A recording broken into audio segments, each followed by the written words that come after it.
अपमान। कोई व्यक्ति दूसरे का अपमान क्यों करता है? क्या आपने कभी विचार किया है? वैसे तो हम भी बिना कारण बहुतों का अपमान करते हैं। हमारा अपना अपमान भी बहुत बार होता है।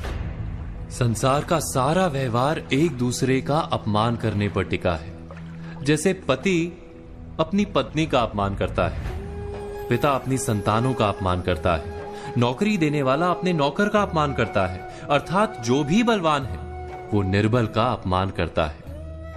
यदि हम शक्तिमान हैं तो अपमान के बदले में लड़ाई करते हैं, और यदि लड़ने की शक्ति नहीं होती तो हम अपमान सह लेते हैं, स्वयं को निर्बल और असहाय मान लेते हैं। हमें छोटे होने का एहसास होता है। ऐसा प्रतीत होता है जैसे हमारी आत्मा कुचली गई हो। किंतु कोई किसी का अपमान क्यों करता है? हम विचार कर रहे थे कि जब अपमान होता है तो मनुष्य को अपनी निर्बलता का एहसास होता है, और निर्बलता का बोध मनुष्य को कुचल देता है। वो अधिक से अधिक निर्बल बन जाता है, अत्याचार सहने की आदत सी पड़ जाती है, आत्मविश्वास का नाश हो जाता है। और जब आत्मविश्वास नहीं होता तो मनुष्य शराब और जुए जैसे व्यसनों में सुख ढूंढता है, मन से रोगी बन जाता है। आखिर किसी भी मनुष्य की ऐसी दुर्गति कोई क्यों करता है? अपमान करने वाला वास्तव में क्या सिद्ध करना चाहता है? कभी गहराई से विचार किया है? वास्तव में हम किसी का अपमान करते हैं उसकी निर्बलता सिद्ध करने के लिए, यह बताने के लिए कि हम अधिक शक्तिमान हैं। अर्थात वास्तव में अपमान करने वाला स्वयं अपने आप को शक्तिमान या बलवान सिद्ध करने का प्रयास कर रहा है। अपमान करने वाला हकीकत में अपनी शक्ति से आश्वस्त नहीं है, उसे अपनी शक्ति पर भरोसा नहीं है।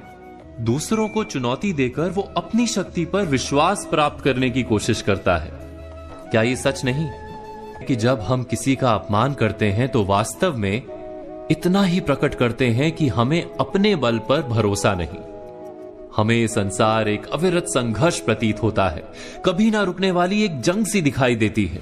हम अपने निकट आने वाले सभी को प्रतिद्वंदी मानते हैं, फिर वो पति या पत्नी ही क्यों ना हो। हमें निरंतर लगता है कि हमें अपनी शक्ति सिद्ध करनी होगी, अन्यथा हमारा शोषण होगा, हम किसी के गुलाम बन जाएंगे। किंतु क्या हमने कभी विचार किया है कि दूसरों को प्रतिद्वंदी अर्थात दुश्मन मानने के बदले कलीग मान लें, हमारी सहायता करने वाले सहयोगी मान लें, अर्थात दूसरे व्यक्ति को प्रेम करें तो उसका अपमान करना आवश्यक ही नहीं होगा। किंतु प्रेम करने के लिए आत्मविश्वास आवश्यक है। जिसे अपनी शक्ति पर विश्वास नहीं, वो प्रेम कर ही नहीं सकता।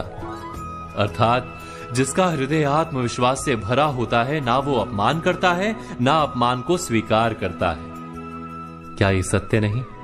इस तथ्य पर विचार अवश्य कीजिएगा।